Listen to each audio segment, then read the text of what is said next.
Hey, this is Dale Mangold. This is Friends of the Forest, and I'm in Brooklyn. And today's episode, we got Rebelmatic. All right. Hey, Sister Scissor. Shout out to Rebelmatic. One.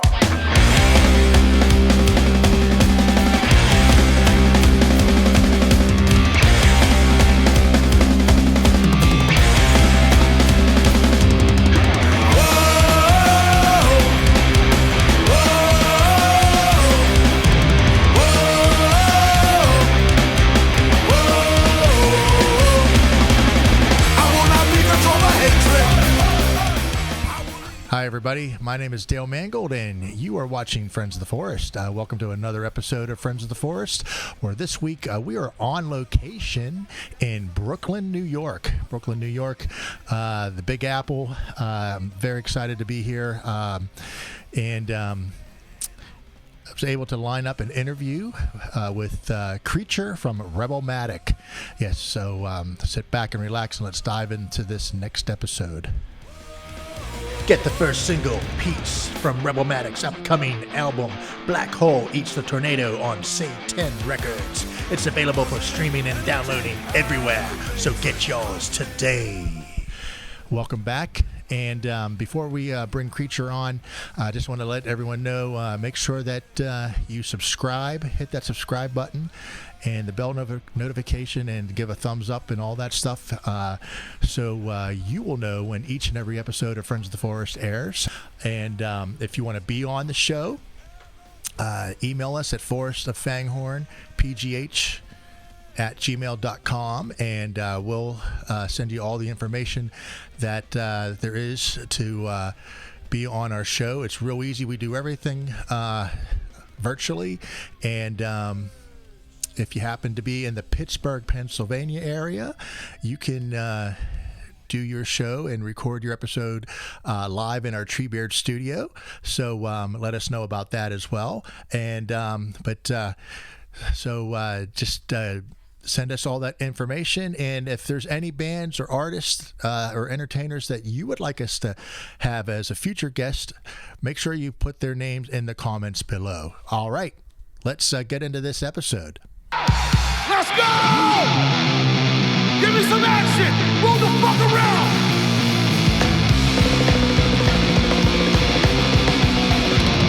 Go!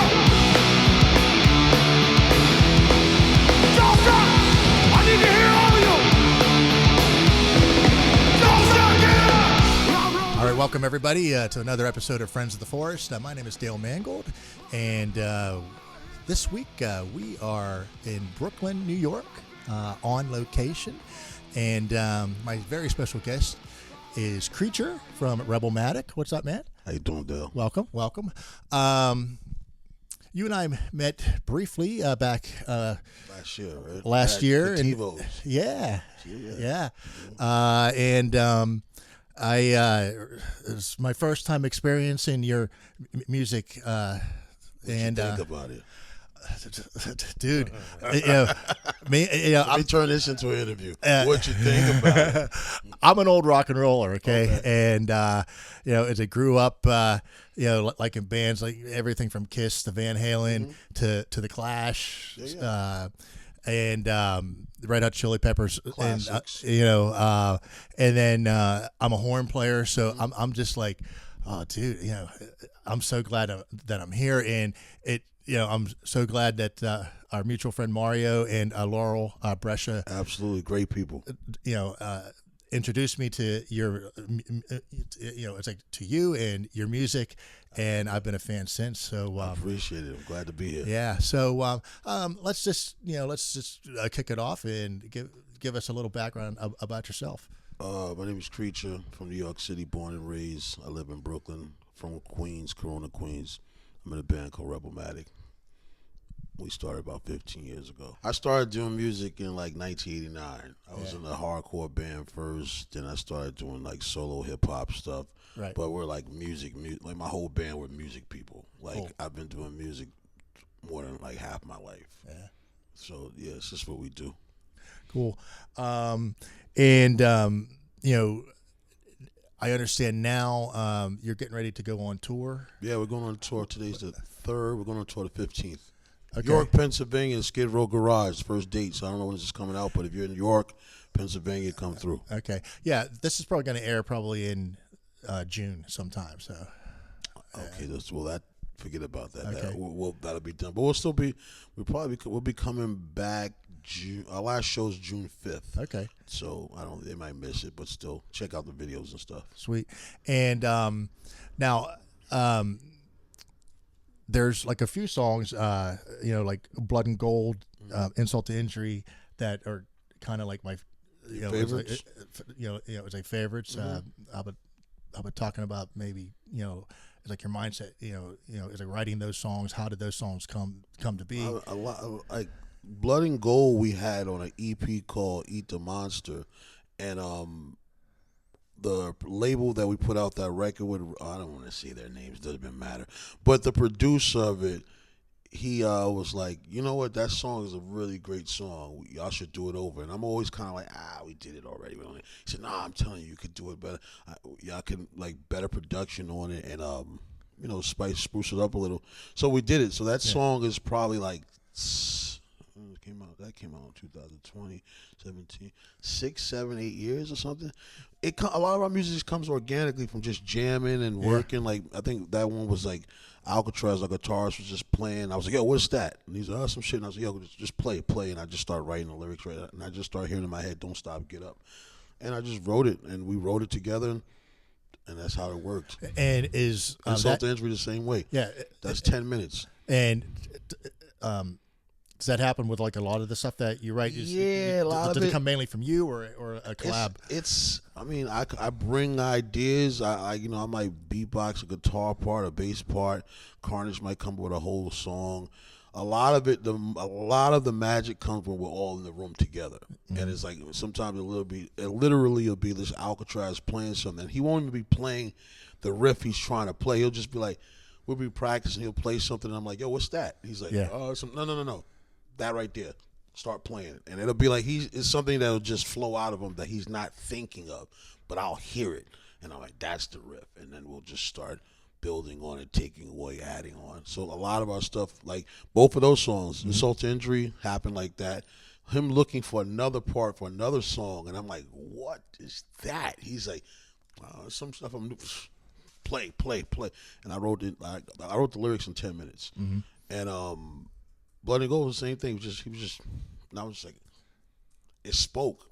Like none of our music is like forced. We never like overly think about it. Right. Obviously, we practice it and rehearse it and refine it, so it's not like a bunch of freestyle. Sure. But the initial spark is kind of like, whew. Like I never like overthink the lyrics. Like they come to me. Some lyrics I write, I'm always like kind of jotting stuff down. Sometimes I'm coming up with like parts to present to them. But it's just like a flow. It's constantly just flowing. But those particular songs came from just like jamming out. Nice. Yeah, and like some like songwriters, I need to write the lyrics first, and then the music comes in, vice versa. Me is like when I write stuff, I consider myself a better music writer than a lyricist. Okay. From time to time, I'll come up with some cool, clever lyrics, but me, it's like, okay, music, because I write from a horn player's and a piano player's perspective, so I'm always hearing hooks. Yep. And lines and stuff. And stuff. So it's. I don't like. I technically like, man. They are the musicians. I don't play. I just come up, but I come up with bass lines, guitar. I'm like the one. I'm like, I don't want to say anti-musician because that sounds like I'm against musicians, but I don't physically play anything besides. I'm a vocalist, but I know like I can hear. I play bass lines in my head. I'm like, and I put it. I'm like, yo, this. And so when they're playing, I'm like, no, that's wrong. It's this, and I don't even know what key some of it is being, but I just know when I hear it. It's you hear that hook. Oh, I hear it. I hear. I write whole songs. I write whole songs, beatbox them, and I present it to them. But we collectively write. So, but I'm I'm a lyricist. I write. Nice. All the time. Like I go walking down the street, I just like words come to me. I love words, but melodies and rhythms and stuff. That's why a lot of our stuff is like staccato and has that certain type of flow to it. But so I don't play. they play. But I come up with a lot of music though. Still Cool.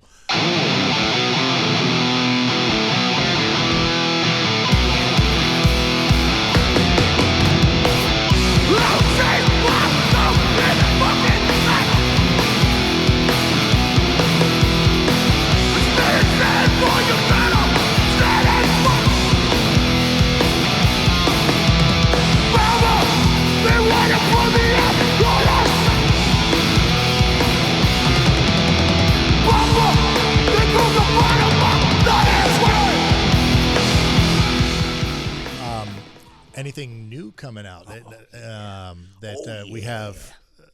Yeah, that's out. Yeah. That's the live album. And let's put the photos. Mario took these photos. Oh, cool. So that's just, shout out to Mario. These were from West Virginia, but these were from Tompkins Square Park, because I was like, yo, these are really cool. So I wanted to make sure we put those on. So Mario took those, and these were here from West Virginia from the show. And this show was this vinyl was a live album that we recorded in West Virginia. That's out. That'll be done by the time we're off a tour. We only got a couple left. We'll sell the rest of those on tour. We got a new album. It's done. We just made a deal with a label that it'll come out. So, I don't know. Yeah, it'll be Satan. I'm not Satan. Satan, not Satan. Satan Records. Cool. Yeah. Ideally fall, but I think a single will be coming out this summer at some time. Yeah, we had an album done for a minute though. We got a lot of stuff. We got a bunch of stuff coming up, man. Do you record in a specific studio, or do you? We record everywhere. We recorded the same spot where we recorded Ghost in the Shadows with Insult, Injury, and Blood and Gold's on. We record there. It's in Long Island. Okay. Rich, what is his name? Man, I don't want to mess his name up, man. It's in Baldwin, Long Island. What is his name? What is his name? Because I'm thinking of his Instagram is Rich Royce, but that's not his name, man. But Rich Royce on Instagram. Okay. It's dope engineer. Yeah, we record there. We record all together. We record at the same time, and we record our whole album in hours. So it's like you do everything. You everything. You track everything. Everything live. The same time, and then we just you do some overdubs here and there. We do over. We take advantage of the studio. Right. Yeah, we do overdubs. I might do the vocals over. I do scratch vocals initially just so we have the feel. Then I'll be like, oh, let me do that better. Yeah. But yeah, cool. We record everything together. I've never recorded an album with a band that's like parts. I've always done it just like You're here. We're all living here still, so let's just do it. Yeah, and I kind of feel a lot more comfortable doing it that way too. Mm-hmm. I guess like but a schedule, traditional way. Yeah. What was interesting with my latest project is I had people come in, or people. Cool. I had a drummer out in L.A. He recorded and sent me stems. Yeah, guitar player. So it was like piecemealing things together. Yeah. So. But I finally we're going to start to play some live shows this summer. So awesome. It was kind of unique. I assembled a rhythm section and a horn section, but and a couple of the dudes actually played on a few tracks. But it was just weird. Like the first rehearsal was like, okay, this is a unique feeling because we were in it different days, different weeks. Yeah. Now it's like, okay, we got to gel. Now it's here. Yeah. Okay, cool. That's. I mean, I don't think there's any one way to do it. Yeah. It's just fortunate we're all still in the same. Well, we're all in New York still, so we're all in the city, so we can all. It's like, yo, meet here and let's drive up there. And then too, I love playing a studio, but I love playing live. Me too. And there's nothing like that chemistry, obviously. People, but interaction, that feel, of course, of playing live, of course. And especially if you've played with the same lineup, the same. Ideally, same that's the best thing. Where I can look at you, we don't have to say nothing, and nonverbal. Yeah, I know where you're going, man. That's cool. All day, and there's nothing like that feel, man. No, that's the magic. The magic is like when you play with a group of people long enough that I could just look at my guys and they know it's like, all right, Like I don't write like track. I don't write like listings on like what's the next song. Right. It's just like because I might be like, nah, we're gonna do. Let's do this song. It all depends on how it feels. Yeah, there's a certain amount we're gonna definitely do, but Right. I might change it up how I feel in the moment. They'll be like, yeah, all right, we know it. So Which leads me into more of like live like performances. I've only had the opportunity so far to see you guys once, but then watching a lot of your live videos and things like that. There's that energy and that you guys just present. Yeah. And it's like there's bands that are good studio bands and good live bands. Yeah. There's vice versa. You guys bring it from like both ends. Yeah, I appreciate it. But that energy of that live show and your live performance, even watching on YouTube, it's like I can feel it. And listen to the record, dude. Yeah. The record, you can hear it on the record, dude. You can hear like that energy on it because it's indelible. It's last, right? Mm-hmm. And we're celebrating. Whatever's going on in the world, whatever we got going on in life, we have a time, 45 minutes, a half an hour, whatever, to like get it all out. It's cathartic, and at the same time, it's fun. You know, you get to do music. Like you get to do something, regardless if it's what you do full time. You get to do something you started to do because you liked it and you enjoyed it and you love it. Why wouldn't I have fun? Why wouldn't we have fun? Right. It's amazing. And now, do you have a tour coming up like later on in the fall for like support for this or anywhere else? Oh no, we just did a tour. We did a record release for that in April. Okay. We did the release party for that in April, but we only did it there because that's where we recorded it. But it's like it was only two places we were recorded. Obviously in New York, or then it would be like a couple places, but West Virginia or New York. And it just happened to be when I was thinking of New York, we didn't have we had a fill-in drummer who I love, I love him, but it's like we have to record with the people we wrote the music with, ideally. So it was like, oh, this will be a great show, but Ramsey's in Europe, we can't do it. Gotcha. Yeah. No, we're not gonna do it. So I'm like, oh, we're all here, we can do it. Oh, we're gonna record it there. Cool. Yeah, so it'll be a tour in the fall. Okay. I'm waiting on those dates right now, but that'll be for the new album. All right. Hey, sister, shout out to Rebelmatic.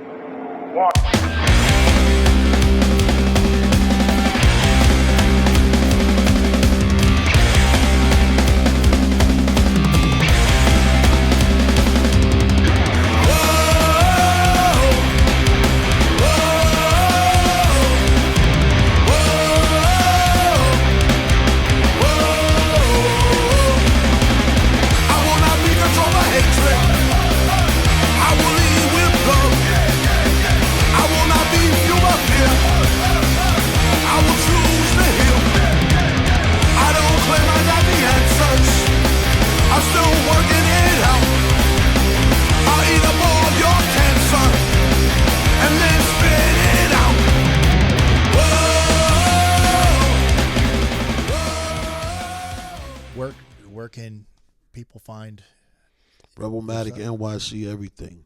Okay. Bandcamp, Instagram, everything. Rebelmatic NYC. Cool. We got new music coming out. Check it out.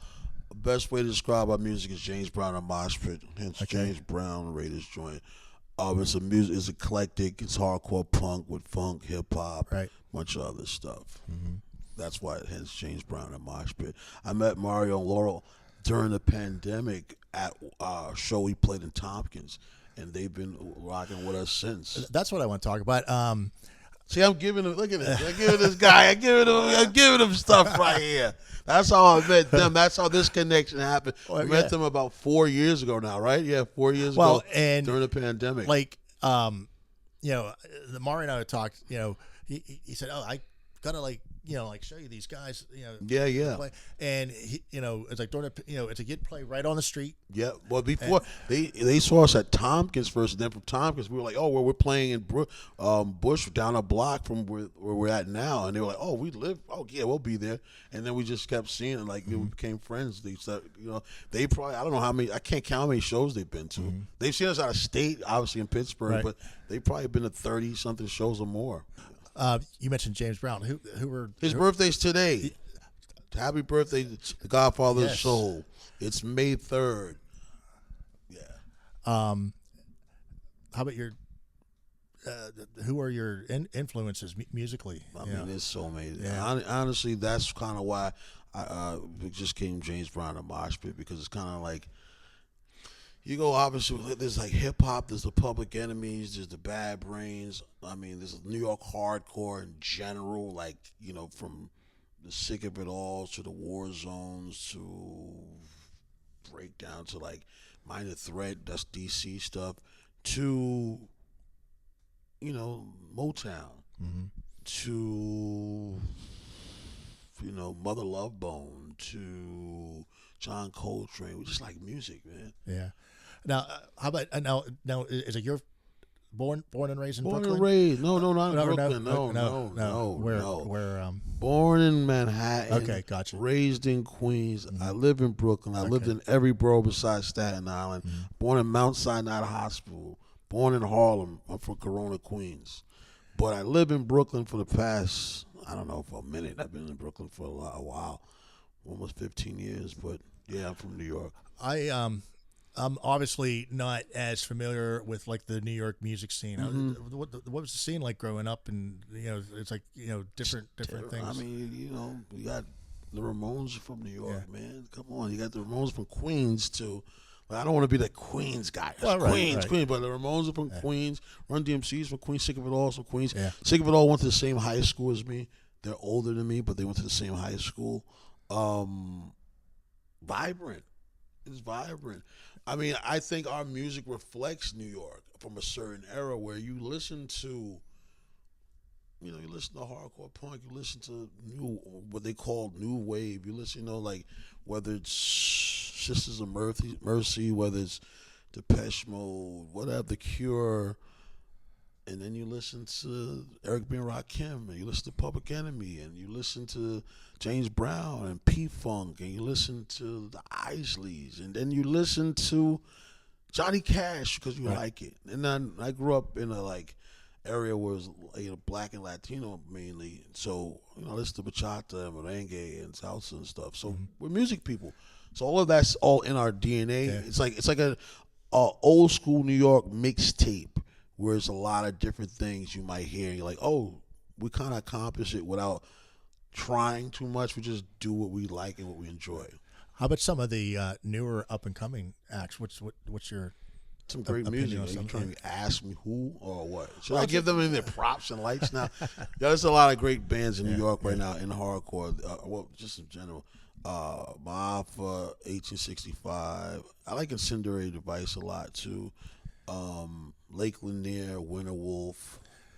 Do you think it's like has it changed? Well, yeah. I mean, that's not the right question I would ask. That's a good question. But you know, like in your opinion, like the evolution of, you know, how, you know, because, you know, a lot of times you'll hear, oh well, you know, it's like today's pop music isn't, and I think it all depends on who you're talking to and what age or generation of that you're asking that question to, because, you know, it's like you always say, music, it's nothing like when I was. I mean, because you know, because that's one's golden age, right? Right.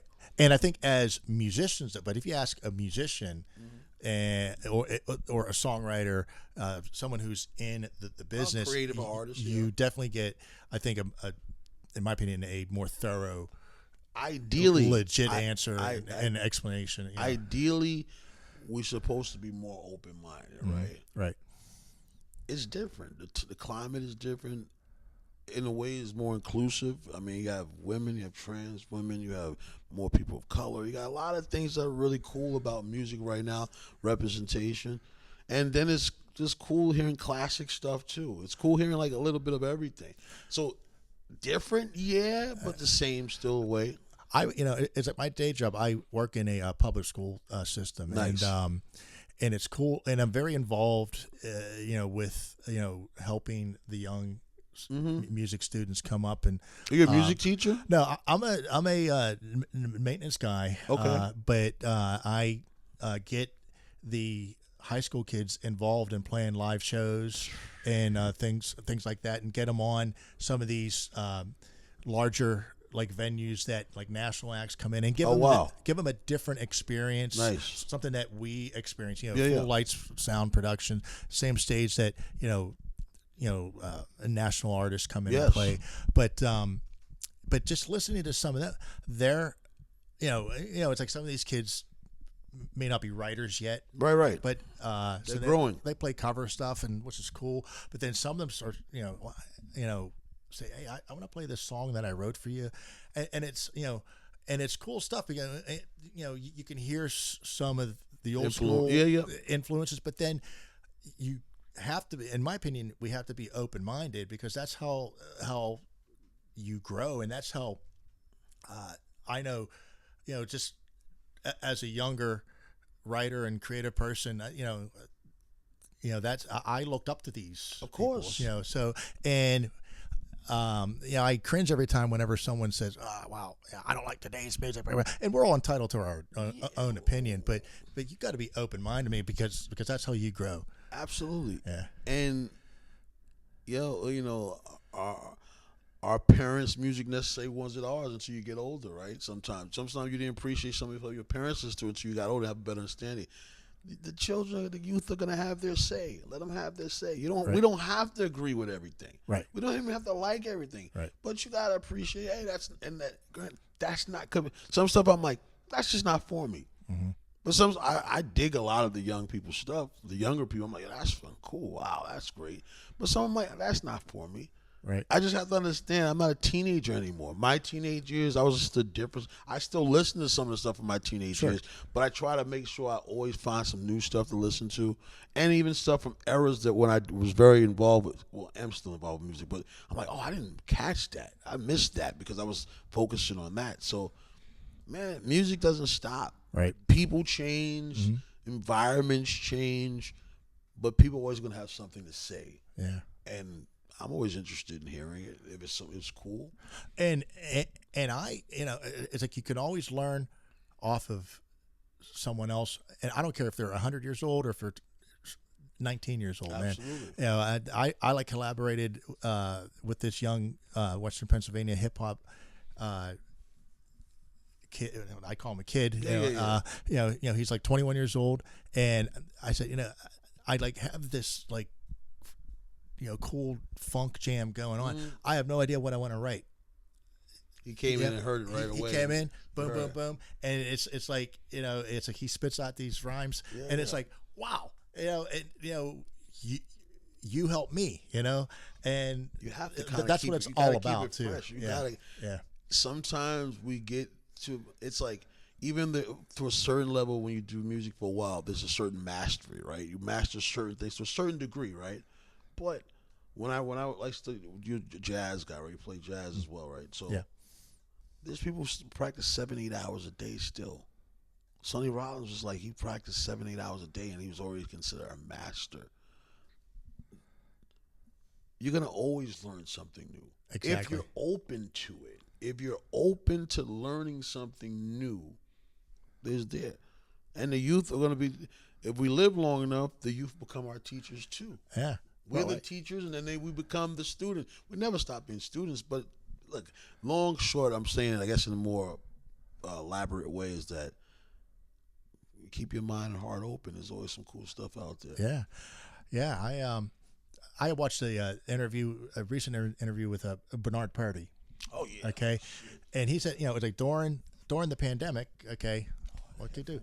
He started learning some new like techniques. Here's a guy who's 80 years old, and he's still learning something new because he's open-minded and he's not afraid. He's alive. Yes. Yeah. You keep learning as long as you're alive. Right. Cool. You stop learning when you're dead, or you could be alive physically, but once you want to stop learning, you're dead. Yep. I realized my headphones are on, but I'm hearing myself. But I was like, cool. I didn't really need to hear myself. I needed to hear you, which was more important. Well, I just want to wrap things up. I really want to thank you, man. Thank you, Creature. Yes, thank you for being on the show. Of course. Rebelmatic, everyone. Yeah. Go check them out. We'll have in the description links to all of their social medias and website and everything. Hey, cat. My eyes are going to go, But Friends of the Forest, new episodes air each and every Sunday at 6 p.m. Eastern Standard Time. Rebelmatic, Creature, thank you again. Thank you, Del. And we will see everyone later on. Peace and love, everybody. And make sure you come out to see us when we're back in Pittsburgh, out in Pennsylvania. Definitely. Thanks. Absolutely.